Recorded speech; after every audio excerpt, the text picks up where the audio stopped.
Une bibliothèque mobile pour une meilleure démocratisation du livre. C'est l'initiative de Funmi Ilori, une ancienne professeure au Nigeria, pour pallier au manque de livres dont de nombreux écoliers font face au quotidien. L'autre défi pour cette Nigériane était de pousser les parents à prendre le temps d'accompagner leurs enfants à la bibliothèque.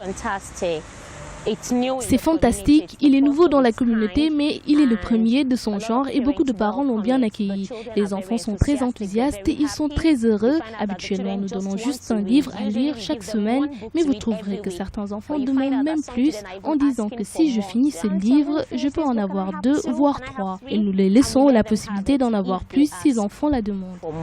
Une initiative qui séduit les élèves et leurs parents. Certains font désormais même ce haut lieu culturel leur priorité. Quand je rentre dans la bibliothèque mobile, ils nous racontent d'abord une histoire et puis nous obtenons un livre à lire pour le week-end. Je ne suis jamais allé dans une bibliothèque avant et j'en suis heureux car celle-ci possède des ouvrages dans mon domaine. Je peux ainsi choisir les livres à lire. Il est très pathétique que nous ne disposons pas de bibliothèque fonctionnelle. Vous le savez, lorsque vous regardez des films, vous voyez des gens dans les bibliothèques. Ce sont des bibliothèques grandes et vous voyez le bibliothécaire assis là-haut. Les gens vont le consulter. Vous demandez n'importe quelle information et elle est prête à répondre. C'est un endroit accueillant, vous savez. Quand je vais à la bibliothèque, je demande à la bibliothécaire. Elle doit être en mesure de me donner des informations qui me sont utiles. Et je pense que cela est vraiment un niveau que nous devons atteindre. Les enfants doivent seulement s'acquitter d'un abonnement de $3 par mois.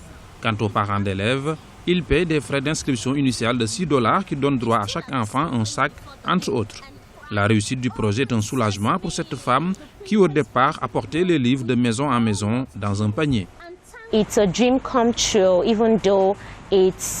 C'est un rêve devenu réalité, même si elle est juste un rêve de départ. Le rêve est de construire la plus grande bibliothèque en Afrique en utilisant des symboles mobiles. Nous voulons atteindre l'intérieur du pays. Nous ne voulons pas juste rester dans les zones urbaines ou zones périurbaines. Nous voulons aller dans les zones rurales car il est nécessaire pour les enfants. Lorsque les enfants lisent, nous construisons l'avenir pour eux déjà.